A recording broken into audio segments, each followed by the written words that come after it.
Essa reunião mensal é para nós nos alinharmos, para nós nos fortalecermos e para que a gente possa continuar orando semanalmente, se possível diariamente. Nós somos chamados para ser intercessores. E eu sempre sinto isso, né? Sinto hoje mais uma vez eu sinto que é um incenso, um perfume diante de Deus quando nós nos reunimos para orar. Eu queria rapidamente compartilhar um pouco sobre nosso chamado. Nós fomos chamados para ser intercessores. Eu quero falar algumas coisinhas rapidamente sobre isso. Todos sabem que desde o primeiro testamento, o propósito de Deus para toda a nação de Israel era que fosse uma nação de sacerdotes, e isso é repetido na nova aliança. Nós somos chamados para ser sacerdotes. Nós aqui da Impacto, nós publicamos há muitos anos, deve estar fazendo uns 50 anos mais ou menos, nós publicamos um livreto, alguns conhecem, chama-se Procuram-se Sacerdotes. Procuram-se sacerdotes. Esse livreto, essa mensagem, a gente transcreveu de uma fita de um grande soldado de Deus por essa causa também. O nome dele era Derek Prince. Ele era da Inglaterra. Ele morou em Jerusalém muitos anos. Tinha um chamado. Ele foi um homem de Deus que trouxe muita coisa maravilhosa. Mas assim, eu só queria, assim, eu lembrei hoje assim de uma frase que ele fala nesse livrinho, que é assim, Deus tem vários ministérios, né, os cinco ministérios, apóstolos, profetas, pastores, evangelistas, mestres, né, tem dons, mas ele falou assim, não tem nenhum dom, nenhum chamamento que é comparável ao chamado de sacerdócio, de intercessão. E se você lembrar assim dos momentos mais sublimes, mais tremendos da história, nas Escrituras, você vai lembrar de Abraão, que foi chamado um amigo de Deus, mas sabe quando que, assim, a Bíblia não conecta exatamente assim, mas quando que Abraão ganhou esse status de amigo de Deus? Foi quando ele conversou com Deus sobre o seu sobrinho Ló, que estava em Sodoma, e Deus estava até conversando, até a Bíblia fala que Deus falou assim: será que eu vou fazer algo sem conversar com meu amigo? Será que eu não vou falar com ele o que que eu vou fazer? E Abraão, ele tinha uma preocupação humana, natural, de sangue. Ele queria ver o sobrinho dele salvo daquela destruição. Mas se você olhar em Gênesis 18, assim, essa intercessão de Abraão diante de Deus, ele estava preocupado com Deus. Deus, o Senhor é um juiz justo, o Senhor não vai fazer algo que é contra a tua natureza. É assim, quem que precisa falar com Deus para Deus não fazer algo contra a natureza dele? Mas como amigo, ele chegou a esse ponto de conversar com Deus. Então, esse nível de oração, essa amizade com Deus é algo que deve nos inspirar. Nós fomos chamados, cada um tem um papel, tem um dom, tem uma função no corpo de Cristo, mas o nosso chamado principal é de ser intercessores, ser amigos de Deus, de alcançar um nível de oração, que todos os níveis são maravilhosos, chegar para Deus e desabafar e pedir a Deus pelas nossas necessidades, pelo pão de cada dia, pelos nossos problemas, pelas coisas que nos afligem. Isso é maravilhoso. Deus quer ser pai, amigo, uma pessoa próxima, mas tem algo que toca no coração de Deus quando alguém fala assim: Deus, eu quero entender as coisas da tua perspectiva. Então, Abraão orou em relação a Sodoma, é, pensando na honra de Deus, na justiça de Deus, no propósito de Deus, que Deus iria exercer, tinha que exercer um juízo sobre aquela cidade cheia de pecado, mas Abraão estava preocupado com o propósito de Deus de não permitir que alguém que fosse dele também fosse aniquilado junto no juízo. E aí a gente tem um outro exemplo de Moisés, como Moisés viu a ira de Deus porque o povo tinha feito o bezerro de ouro lá no Monte Sinai, mas a preocupação dele é assim, a Deus até fez uma proposta interessante para Moisés. Falou assim, Moisés, eu vou destruir, mas eu vou destruir esse povo, que eles fizeram uma coisa errada, mas eu vou fazer de você uma grande nação. E Moisés falou assim: não, Deus, não me interessa ser o pai de uma nova nação, eu quero que a tua glória, quero que a tua honra seja preservada. O que as nações vão falar do Senhor se o Senhor fizer isso? Então, essa intercessão, eu só queria lembrar vocês do nosso chamamento. Nós estamos aqui, nós temos pedidos de oração em favor de Israel, em favor dessa situação de conflito, em favor, assim, é uma coisa angustiante pensar nesses reféns, é uma coisa angustiante pensar no sofrimento de ambos os lados, pessoas perdendo tudo e tantas situações dramáticas, e nós fomos chamados para orar segundo a vontade de Deus. Então, eu quero ler dois textos com vocês para ajudar-nos a pensar sobre esse nosso chamado de sermos intercessores. Mais uma vez, né, a própria oração do Pai Nosso que Jesus nos ensinou, é, até mais no meio para o fim da oração, ele nos ensina a orar pelo pão nosso de cada dia. Ele mostra que a gente pode e deve orar pelas nossas necessidades, mas ele começa a oração modelo falando do nosso Pai. Santificado seja o teu nome, venha o teu reino, seja feita a tua vontade. Então, eu quero ler um texto muito conhecido que fala a respeito do nosso chamado de oração, está em Romanos 8 e versículo 26. Da mesma maneira, também, o Espírito nos ajuda em nossa fraqueza. Então, vamos reconhecer que nós não somos capazes de fazer uma oração bonita. Tem muita gente que não tem coragem de orar em público porque acha que não ora bonito. Você sabe que Deus não se importa com orações bonitas.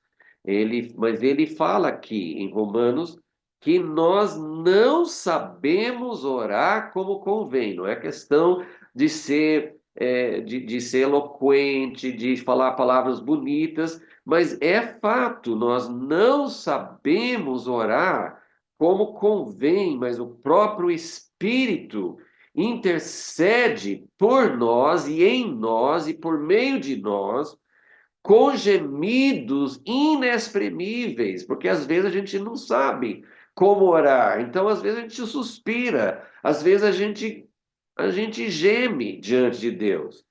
E aquele que sonda os corações sabe qual é a mente do Espírito, porque intercede pelos santos de acordo com a vontade de Deus. Então, esse é um texto que nos garante que nós temos uma ajuda, mas essa ajuda, meus queridos irmãos, nós precisamos expressar isso diante de Deus. Nós precisamos da ajuda de Deus, nós precisamos confessar. Não, eu sei o que Deus quer. Deus deu a promessa, sim, nós oramos de acordo com a revelação de Deus nas Escrituras. Então, nós sabemos qual a vontade de Deus. Mas eu vou dar um rápido exemplo antes de ler o segundo texto. Deus mandou o povo de Israel, ele tirou o povo de Israel do Egito, né? A irmã Adora já lembrou sobre a Páscoa, é um tempo, é uma celebração tão importante na história do povo de Israel e também na nova aliança. A Páscoa é um momento assim único, né? Um momento tremendo assim de lembrarmos da libertação do Senhor. Mas lá na história do Primeiro Testamento, Deus tirou o povo do Egito e passaram pelo deserto, tem toda aquela história, e chegou a hora, né? Deus não permitiu que Moisés entrasse, mas Deus levantou Josué, que representa Jesus, para levar o povo para a sua herança. Era a vontade de Deus que o povo entrasse, era a vontade de Deus que aquelas nações que estavam cheias de iniquidade, até Deus avisou para Abraão: eu vou esperar o cálice encher, eu só vou julgar no momento certo. Deus tem um momento certo de trazer com justiça, porque Deus nos ama. Deus é o único que pode julgar justamente, porque ele não julga por vingança, por ira, ele julga com amor e com o coração perfeito de levar em consideração o amor que ele tem por todas as suas, todos aqueles que ele criou. Então, o povo de Israel estava perto de Jericó, era a vontade de Deus, Josué estava ali na vontade de Deus, e aí tem aquela história em Josué 5 em que Josué sai antes da batalha contra Jericó e ele encontra, ele se dá de frente com um homem que ele não sabia quem era. E aí Josué, ele perguntou: você é do meu lado ou você é do lado dos meus adversários? E a pessoa que era próprio Jesus, né? Josué não sabia, ele falou para Josué: não. É engraçado, né? Quando você pergunta, é A ou B? E a pessoa fala: não. Mas como assim, né? Ou tem que ser a favor de nós ou tem que ser contra nós. E Jesus falou com ele naquele momento que não era do jeito que Josué estava pensando. Sim, era o povo de Israel, sim, eles estavam enfrentando um inimigo, mas não era do jeito que Josué estava pensando. Então, agora eu vou ler Isaías 55 para a gente ter essa visão de como a nossa oração ela precisa ser não só fundamentada na revelação de Deus, o que Deus quer. Deus tem um propósito para a igreja, Deus tem um propósito para Israel, Deus tem um propósito para consumar o seu plano, mas nós ainda temos uma mente humana, nós temos uma mentalidade humana, nós pensamos em uns contra os outros, e o pensamento, a perspectiva de Deus é diferente. Então, em Isaías 55, versículo 8, diz o seguinte: porque os meus pensamentos não são os pensamentos de vocês, e os caminhos de vocês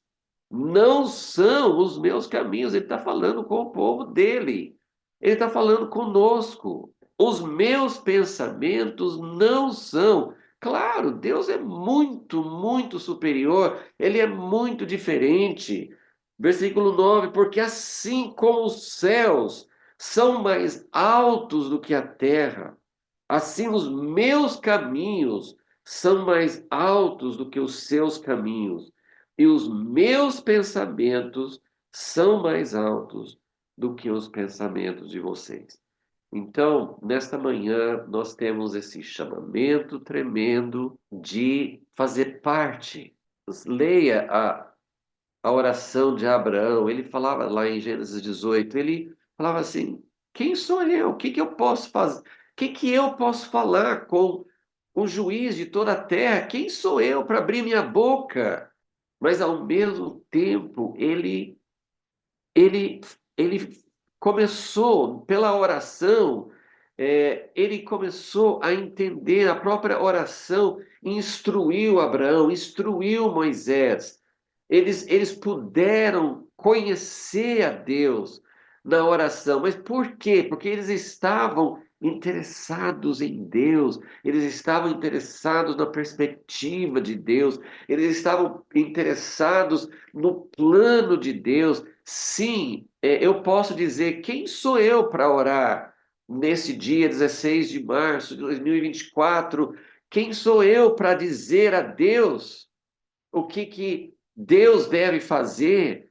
Quem sou eu para entender o que Deus está fazendo com Israel e os palestinos e com as nações e com o antissemitismo e tanta coisa acontecendo e com a igreja dividida, a igreja muitas vezes nem se importando, às vezes até se assim super interessado em viagens para Israel, mas às vezes não se interessando em como fazer parte desse novo homem, enfim, tanta coisa no nosso coração mesmo, tanta coisa diferente, mas nós podemos voltar para Romanos 8 e podemos dizer: o Espírito Santo venha e me ensine a orar. Dá-me um coração segundo o teu coração. Dá-me pelo menos um interesse. Eu quero saber. Eu quero orar segundo a tua vontade. Eu quero que os teus pensamentos prevaleçam. Eu vou lembrar de mais uma oração que sempre me comove bastante. Eu não vou abrir o texto lá, mas eu sempre menciono essa oração, porque eu acho que é um exemplo de Jesus. Jesus estava diante da cruz, ele não estava ainda no jardim do Getsemane, que sabemos também que foi uma oração muito, muito profunda, né? Uma oração tremenda. Jesus, como homem, não querendo enfrentar a cruz, mas ao mesmo tempo se dispondo, né? Em João 12, o Evangelho de João 12, ele fala com os discípulos, ele fala assim: agora minha alma está angustiada até a morte. Ele sabia o que estava diante dele. E lembra que Pedro, não nesse momento, mas muito antes, né, em Mateus, nós lemos quando Jesus falou sobre a cruz, Pedro falou com Jesus: não, Jesus, não pense, não fique deprimido, não fique aceitando a derrota, não fique pensando em morte. Você é o Messias, você não vai nos levar à vitória, vai ser tudo maravilhoso. Não fica falando sobre a cruz. E Jesus repreendeu como se aquela palavra, embora fosse do discípulo amado, mas aquela palavra de não querer a morte era uma palavra que vinha do homem, mas que era um instrumento de Satanás para tirar Jesus do seu propósito. Então, quando Jesus, em João 12, ele fala: Jesus, Pai, é, eu estou angustiado. Eu não sei como orar. Ele fala assim: que direi eu? Que tipo de oração eu vou fazer? Eu posso orar, Pai, livre-me dessa hora. E ele fez essa oração pouco depois no jardim. Pai, livre-me dessa hora. Passa esse cálice. Mas não vou orar assim. Eu vou orar para que o teu nome seja glorificado. E é isso que nós queremos. Nós queremos orar de acordo com os pensamentos de Deus. Eu não tenho a presunção de dizer que eu tenho o pensamento de Deus, mas todos nós podemos orar com gemidos e com clamor a Deus e dizendo: Pai, seja glorificado o teu nome. Nesta manhã, é, antes de você orar ou antes de você expressar alguma coisa, mesmo que seja no seu coração, peça ao Espírito Santo para que ore de acordo com a vontade dele, que nós, cada um de nós, que nós possamos realmente ter a perspectiva. Ele fala em Isaías: meus pensamentos são muito superiores aos seus. Mas em 1 Coríntios 2 ele fala que nós temos a mente de Cristo. Então nós podemos ter a mente de Deus, nós podemos orar em toda a nossa fraqueza, nós podemos orar de acordo com a vontade de Deus. Nossa oração deixa Deus, eu não vou, nós temos falado muitas vezes, nós estamos muito consternados, muito preocupados com a situação em Israel. estamos sentindo. No mês passado, o Vailton trouxe uma mensagem muito preciosa sobre a nossa compaixão, sobre nós sentirmos juntos com nossos irmãos messiânicos, mesmo os que estão longe de Israel, estão sentindo essa dor.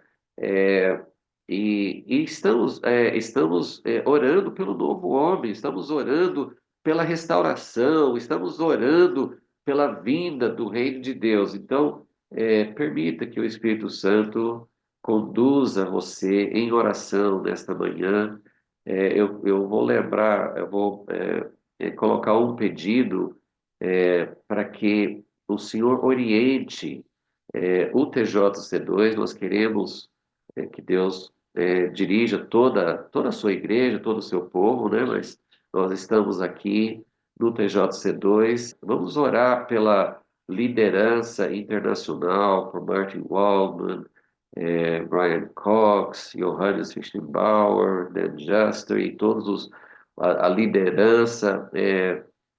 O ano passado, né, como você sabe, não foi possível fazer aquela reunião em Jerusalém, mas que Deus oriente, porque Deus tem um pensamento que nós não sabemos qual é. Então, vamos orar pela liderança, vamos orar pela igreja, vamos orar para que o Senhor cumpra o seu propósito.